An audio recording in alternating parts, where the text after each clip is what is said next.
नमस्कार, स्वागत है आपका वन एक्स बैट द्वारा प्रस्तुत इंडिया न्यूज के खास कार्यक्रम क्रिकेट प्रेडिक्टा में आईपीएल 2024 में। आज राजस्थान रॉयल्स और गुजरात टाइटंस जयपुर के सवाई मानसिंह स्टेडियम में भिड़ेंगे। अपने शुरुआती सभी चारों मुकाबले जीतकर संजू सैमसन की राजस्थान पॉइंट्स टेबल में टॉप पर है। इधर शुभमन गिल की गुजरात 5 में से 3 मुकाबले हारकर टेबल में 7वें नंबर पर है। सबसे पहले बात कल शाम हुए मुकाबले की करते हैं। सनराइजर्स हैदराबाद ने पंजाब किंग्स 11 को उसके घर में 2 रन से हराकर इस सीजन की तीसरी जीत दर्ज की है। हैदराबाद ने पहले बल्लेबाजी करते हुए 20 ओवर में 9 विकेट पर 182 रन बनाए। इस जवाब में पंजाब की टीम 20 ओवर में 6 विकेट पर 180 रन ही बना पाई। हालांकि शशांक सिंह और आशुतोष शर्मा नाबाद लौटे, लेकिन अपनी टीम को जीत नहीं दिला पाए। अब बात कर लेते हैं आज के मुकाबले की। राजस्थान और गुजरात के बीच अब तक 5 मुकाबले हुए हैं, जिसमें गुजरात ने 4 मुकाबले जीते हैं। इस सीजन जयपुर के सवाई मानसिंह स्टेडियम में अब तक 3 मुकाबले खेले गए हैं, जिसमें पहले बल्लेबाजी करने वाली टीम ने 2 मुकाबले जीते हैं। तो आज का मुकाबला दिलचस्प होगा, क्योंकि जयपुर में ये मैच होने वाला है और राजस्थान रॉयल्स के लिए ये उनका होम ग्राउंड है, इसलिए भी उन पर नजर रहेगी कि किस तरह वो मैच में अपनी जीत की लय को बरकरार रखते हैं। तो चलिए बातचीत कर लेते हैं। हमारे साथ सुनील कालरा जी जुड़ रहे हैं और राजकुमार जी, विराट कोहली के कोच भी हमारे साथ जुड़ गए हैं। सबसे पहले राजकुमार जी, आप ही के पास आते हुए, आज का जो मैच है उसमें क्योंकि होम ग्राउंड पर होना है राजस्थान रॉयल्स के लिए, आपको क्या लगता है कि किस तरह की स्ट्रेटजी होनी चाहिए, और अगर जो पहले टीम टॉस जीतेगी उसे किन चीज़ों पर ख्याल रखना चाहिए? देखिए, राजस्थान अपने होम ग्राउंड में खेल रहा है और बहुत अच्छी क्रिकेट भी खेल रहा है। तो राजस्थान एक फेवरेट की तरह इस मैदान में उतरेगी आज। लेकिन साथ साथ अगर आप देखें, गुजरात भी एक शानदार टीम है। राजस्थान के लिए एडवांटेज ये है कि उनकी बैटिंग काफी अच्छे से क्लिक कर रही है। यशस्वी जायसवाल, जोस बटलर, रियान पराग, संजू सैमसन, एक अच्छा बैटिंग लाइनअप है।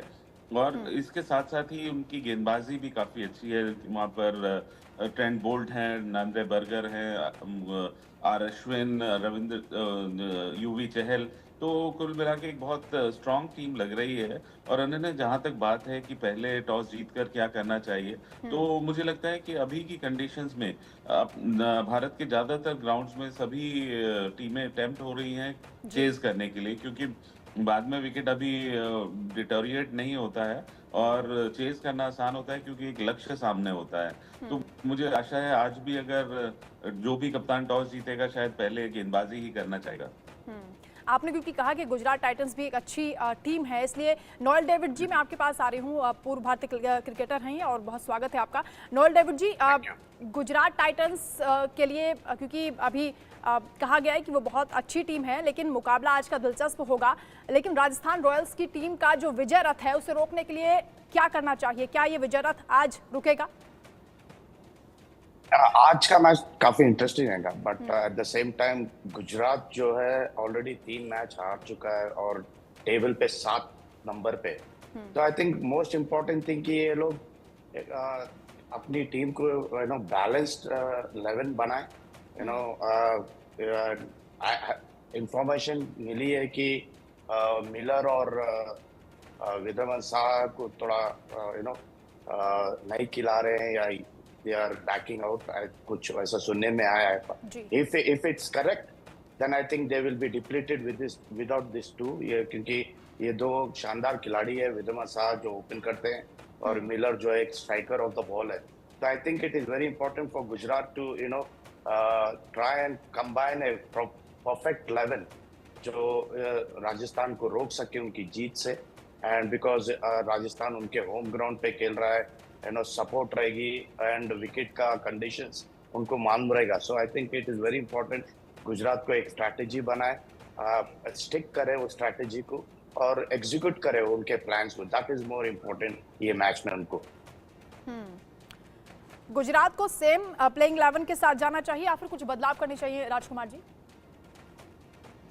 देखिए, डिपेंड करता है हर कंडीशन में। अनन्या, डिफरेंट विकेट्स होती हैं, डिफरेंट एटमॉस्फेयर होता है, तो वहाँ पर आप अपनी टीम की फिटनेस भी देखते हैं। कुछ खिलाड़ी अनफिट हो सकते हैं क्योंकि रेगुलरली मैचेस खेल रहे हैं। 2 दिन के बाद सब टीमों को मैच खेलना पड़ रहा है, तो कोई भी छोटी सी भी इंजरी है तो उसको आपको ठीक करने का समय नहीं मिल रहा है। तो अगर सब प्लेयर फिट होते हैं, फिर देखा जाता है कि विकेट कैसा है, पिच कैसा है, उस हिसाब से आप अपनी बेस्ट 11 खिलाते हैं। तो वो वही होगा आज, क्या कंडीशंस हैं। कई विकेट्स पे आपको फास्ट बॉलर्स को मदद मिलती है, तो आप टेम्प्ट होते हैं एक फास्ट बॉलर एक्स्ट्रा खिलाने के लिए, या कहीं पे विकेट अगर स्लो है तो आप एक फास्ट बॉलर हटाकर स्पिनर खिलाना चाहते हैं। तो वो डिपेंड करेगा कि आज का विकेट कैसा खेलता है।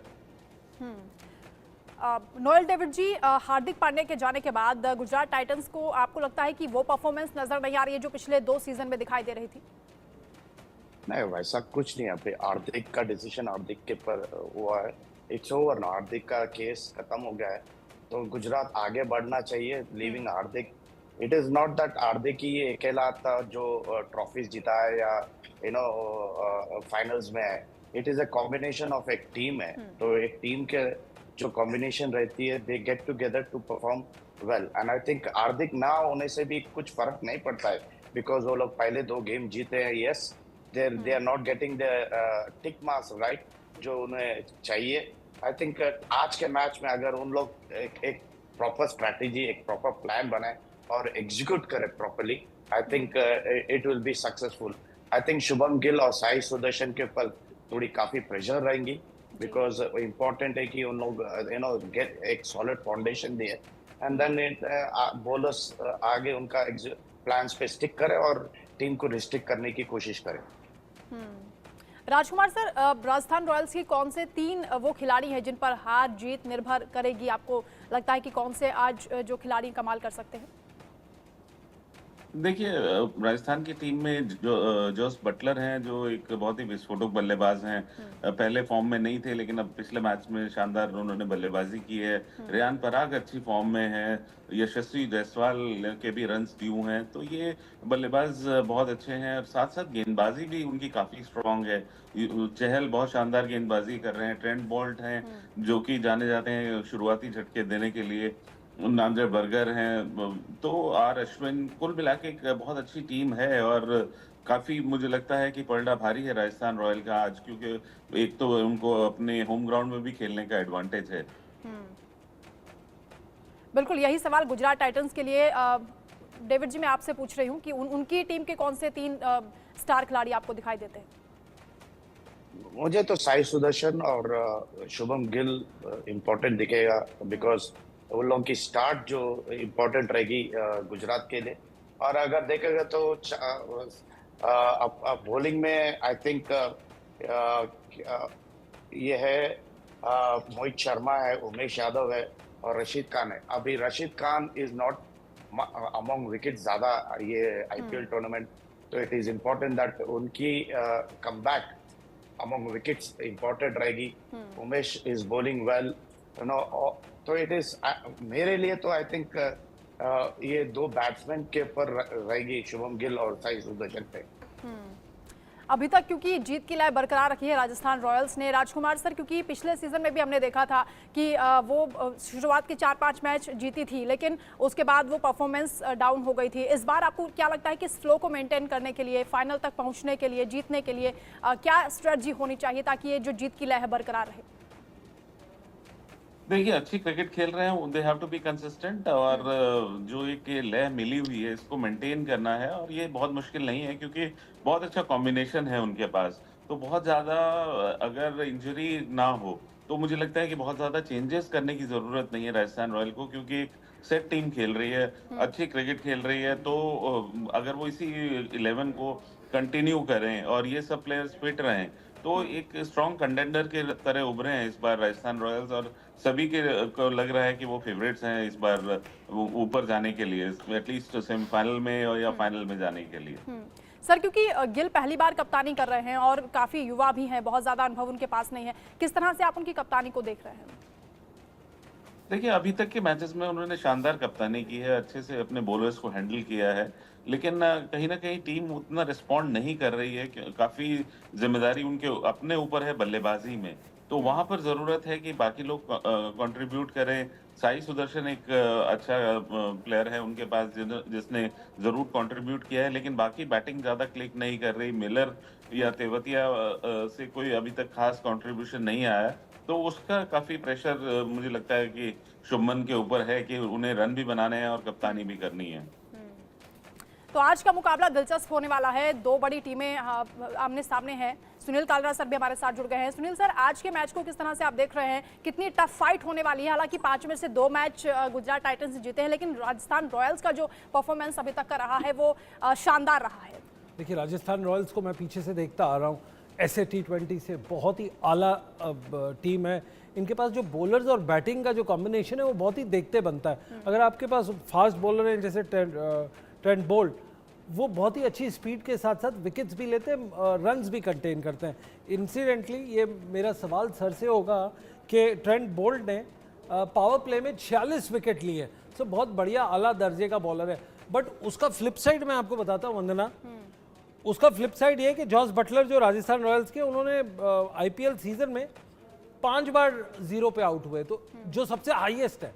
तो यहाँ पे आपके पास एक बॉलर है जो पावर प्ले में सबसे ज्यादा विकेट लेता है 46, उसके बाद दीपक चहर है CSK का 45, सिराज मोहम्मद सिराज लेते हैं 23 और अर्शदीप भी 23 पे है। पर अगर आप मोटा मोटी गेम देखें कि इनके बहुत अच्छे बैट्समैन भी हैं और बहुत अच्छे बॉलर्स भी हैं, बट जब 0 की बारी आती है तो वो उतने ही शानदार है। तो राजस्थान रॉयल्स की सर क्या कमजोरी है जिस पर आज हावी होने की कोशिश करेगी गुजरात टाइटंस? क्योंकि होम ग्राउंड का भी जो कह सकते हैं कि एक माइलेज मिलेगा राजस्थान रॉयल्स को। देखिए, इसकी तो सबसे अनप्रिडिक्टेबिलिटी ऑफ द टीम, ये परफॉर्मेंस बहुत अच्छी करती है। जैसे मैंने हमेशा दोहराता हूँ, 8 से 14 ओवर्स के अंदर इनका संतुलन खराब हो जाता है, और जहाँ पे इनको 12, 13 या 10 के ऊपर वाली एवरेज चाहिए, ये नीचे घसट के 8, 8.5, 9 पे आ जाता है, जो मुश्किल होती है। अगर विकेट जाती हैं तो इनकी 8-9 गेंदें बहुत ही खराब होती हैं। आई थिंक ये सवाल बड़ा इंटरेस्टिंग अतुल से पूछेंगे तो अतुल वासन जो हमारे साथ जुड़ गए, फॉर्मर इंडियन स्पीडस्टर। अतुल, एक इंटरेस्टिंग फैक्ट ये आया कि ट्रेंट बोल्ट ने 46 विकेट लिए पावर प्ले में, वन ऑफ द हाईएस्ट है।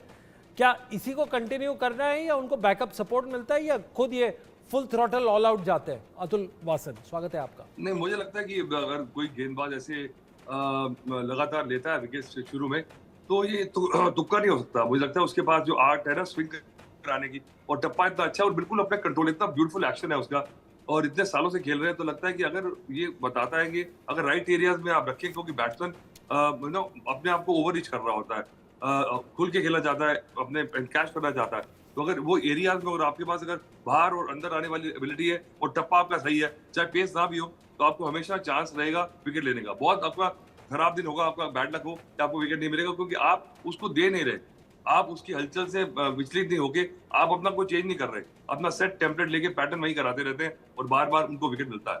उसके ऑपोजिट अगर आप देखेंगे, गुजरात टाइटंस का एक बहुत अच्छा बॉलर है जो आपने देखा है आप ही के साथ, नॉर्थ इंडिया का मोहित शर्मा, 7 विकेट हाईएस्ट, और 5 इनिंग के अंदर इकोनॉमी रेट 8.6.8 है और स्ट्राइक रेट है 16, बेस्ट है 3 for 25। Atul, your words on Mohit Sharma, जितनी तारीफ करें उतनी कम है गुजरात का ऑपोजिशन में।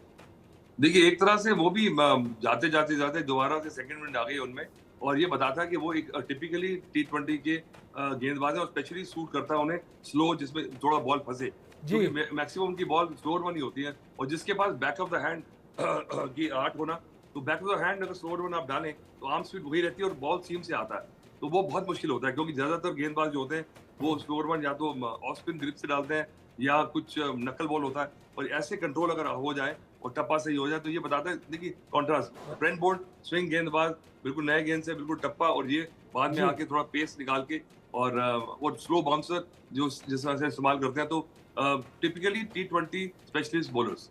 Absolutely T20 specialist bowler. Atul, आपने एक टर्म यूज किया था आज से 2-3 रोज पहले कि उनकी स्लो बाउंसर है और एक स्लोएस्ट बाउंसर है। ये एक थोड़ा नया अटपटा बट वेरी टेक्निकली करेक्ट बात आपने कही। हमारे दर्शकों को आप समझाएंगे, क्योंकि फैंस इसके ऊपर सवाल पूछे जा रहे हैं, स्लोएस्ट बाउंसर क्या होती है और स्लो बाउंसर? देखिए क्या है कि बैट्समैन ने T20 में हर बॉल पे चलाना है, इसलिए क्या है, आपका मार्जिन ऑफ एरर बढ़ जाता है। और पहले अगर टेस्ट पे अगर वनडेज में भी स्लोअर वन थी तो बैट्समैन उसको पढ़ के भी रोक लेता था, चांस नहीं देता था। तो वहां पे बहुत रेयर चांस था कि आपको विकेट मिल जाए, आपने जो चालाकी की है। और यहाँ पे अगर आपने स्लो बाउंसर मारा है क्योंकि बैट्समैन पूरी तरह से ट्यून्ड है, कैलिब्रेटेड है कि वो बॉल आएगी और मैं उसके साथ टाइमिंग करके उड़ा दूंगा। और जब बॉल पहुंची नहीं और आप पहले शॉट खेल गए, हल्का सा भी एक फ्रैक्शन ऑफ सेकंड अगर आपने लेट खेला तो बॉल जहाँ लगनी चाहिए नहीं लगती है और आप चांस ले रहे हैं, तो वहां पे आपको विकेट्स मिल जाते हैं स्लो बाउंसर। बिकॉज आपने देखा है कि 2 टप्पों में बॉल पहुंचती है, तो शॉट पहले खेल जाते हैं, बॉल बाद में आता है। जी बिल्कुल, क्योंकि टेक्निकल चीज़ों पर हम चर्चा कर रहे हैं। नोएल डेविड जी भी हमारे साथ हैं। डेविड सर, जब बात मोहित की हो रही है तो यहाँ पर राशिद खान का भी जिक्र होना चाहिए। वो कमाल की गेंदबाजी करते हैं, लेकिन इस बार वो जादू नजर नहीं आ रहा है। 5 पारियों में 5 ही विकेट ले पाए हैं। बिल्कुल नो, रशीद खान काफी आउट ऑफ फॉर्म दिख रहे हैं ये टूर्नामेंट में, क्योंकि जो उनकी रेपुटेशन है थी है past few years in IPL from the beginning, I think this year वो लैक हो रहा है उनको। I think is a big player, big bowler. I think एक आध मैच में अगर 3-4 विकेट मिले, I think that will be his comeback. तो ये के बड़े प्लेयर वेट करते हैं अपॉर्चुनिटी के लिए, जब मिलता है तो ग्रैब करते हैं और छोड़ते नहीं उसके बाद। बहुत न्योल की बात को मैं आगे ही लेके जाता हूं। युजवेंद्र चाहल अगर राजस्थान रॉयल्स में देखें तो 8 विकेट्स लेके लीडिंग बॉलर है। बर्जर 6 विकेट्स लेके सेकंड हाईएस्ट है। ट्रेंट बोल्ट 5 विकेट लेके तीसरे पे। अवेश खान 2 विकेट लेके 4 मैच में चौथे पे। बट युजवेंद्र चाहल, हम अपने एंग्री यंग कोच से बात करते हैं, मिस्टर राजकुमार शर्मा से, क्योंकि आरसीबी का मामला था। अच्छे कोच है, आपने युजवेंद्र चाहल को भी देखा है। सर, आपको लगता है ये आरसीबी की गलती थी कि इतने अच्छे बॉलर को जो कंसिस्टेंटली अटैकिंग बॉलिंग करता है उसको जाने दिया है और वो आज राजस्थान रॉयल्स में 8 विकेट लेके हाईएस्ट उस पे? जी बिल्कुल, ये मुझे लगता है कि गलती हुई है आरसीबी से और वो जरूर रिग्रेट करते होंगे, क्योंकि अगर आप देखें सुनील, तो इतनी शानदार चहल ने गेंदबाजी की थी आरसीबी के लिए, एंड दैट टू बेंगलोर के ग्राउंड में, जो कि थोड़ा छोटा है, बैटिंग फ्रेंडली विकेट है, और वहां पर वो उस दिलेरी के साथ गेंदबाजी करते थे, वो हमेशा विकेट लेके देते थे, मैच विनर थे, और उनको बेंगलोर ने रिलीज कर दिया। तो कहीं ना कहीं अनफॉर्चुनेट था और शायद ये मिसकैलकुलेशन हुई उनसे। अतुल वासन, एक सवाल अंग्रेजी में एक जुमला है, how could you, they had only one job to pick up the right team. उनके पास एक ही काम था कि एक राइट टीम पिक करे, और उसमें अटैकिंग बॉलर को कैसे जाने दिया आरसीबी ने? देखिए, जितना एनालिसिस हो रहा है ना आजकल, वही वाली बात है कि राइट टीम की डेफिनेशन आप बताएं तो मुझे राइट टीम कौन सी होती है वो तो बाद में पता लगता है कि हाइंडसाइट इज परफेक्ट विजन, कि जो जीती वही राइट टीम है। और जब राजस्थान रॉयल्स ने टीम पहली बार खरीदी थी तो सब कह रहे थे कि ये क्या चीज बना दी, और चेन्नई जब सारे एजेड खिलाड़ी लिए थे तो बोला था डैड्स आ रहे, वो जीत गए। तो राइट टीम वही है जो क्लिक कर जाए। पर ये मैचअप जो होते हैं ना, इसमें मुझे लगता है कि बहुत ज्यादा ना टाइम वेस्ट होता है, क्योंकि जो टीम नीचे लगी हुई है तो मैचअप्स पे ध्यान दे कि अपनी टीम की परफॉर्मेंस पे जो हो रहा है उसी पे ध्यान दे। मैचअप्स जब हो रहे हैं तो आप ज्यादा ध्यान लगा रहे हैं मैचअप्स पे, और आपने जाने दिया, रिटेन नहीं किया। पर उसके बाद जहां जा रहे हैं, चहल ने अभी इंडियन स्कीम ऑफ थिंग्स से बाहर है, पर फिर भी वैल्यू देखिए कितनी जबरदस्त है। एब्सोल्युटली, ये वैल्यू की बड़ी इंपॉर्टेंट बात होती है, और स्पेशली ऑक्शंस में जब आप जा रहे हैं। इंसिडेंटली वंदना, हम लोग ना इस साल के एंड में एक मेगा ऑक्शंस में जा रहे हैं, जहाँ पे आप अपने कुछ प्लेयर्स को रिटेन करेंगे और बहुत सारे प्लेयर्स को जाने देंगे। खैर, अभी आगे बढ़ते हैं इम्पैक्ट प्लेयर्स के अंदर। हमारे पास राजस्थान रॉयल्स के यशस्वी जायसवाल और बर्जर है बैटिंग और बॉलर में, और गुजरात टाइटंस के साई सुदर्शन एंड मोहित शर्मा। राजकुमार शर्मा जी, ये इम्पैक्ट प्लेयर्स मैचअप आपके हिसाब से मैचअप करता है? देखिए, इम्पैक्ट प्लेयर यशस्वी जायसवाल तो हैं, नो डाउट उसमें।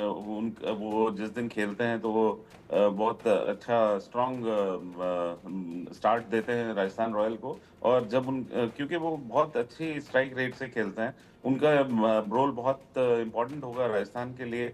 नंद्रे बर्गर के साथ साथ ट्रेंट बोल्ट हैं, तो एक बहुत लीथल ये कॉम्बिनेशन है बॉलिंग में भी।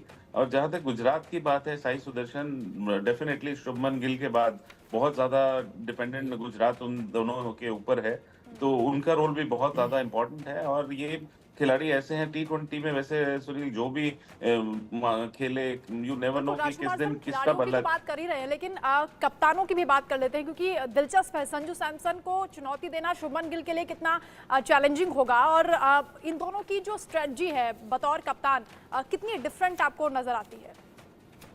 देखिए, संजू सैमसन कई सालों से लीड कर रहे हैं, जी। शुभमन गिल पहली बार कप्तान बने हैं, तो कहीं ना कहीं वो एक एक्सपीरियंस होता है कप्तानी का। और कप्तानी में भी आपको ज्यादा से ज्यादा T20 में बस इतना ही है कि आप उनको उनके रोल्स बता सकते हैं। बहुत ज्यादा बॉलिंग चेंजेस या स्ट्रेटेजी की का मौका रहता नहीं, क्योंकि ये इतना फास्ट गेम है जिसमें बहुत ज्यादा कप्तानी का फर्क नहीं पड़ता। जी। लेकिन हाँ, शुभमन गिल ने भी जितना अभी तक मैंने देखा है, अच्छी शानदार कप्तानी की है गुजरात के लिए। एक अच्छी बात इंपॉर्टेंट निकल के आई है सर, हमने इम्पैक्ट प्लेयर्स की बात की है। युजवेंद्र चहल, नरदेव Burger, Trent Boult, Avesh Khan तो रहे राजस्थान रॉयल्स के लिए।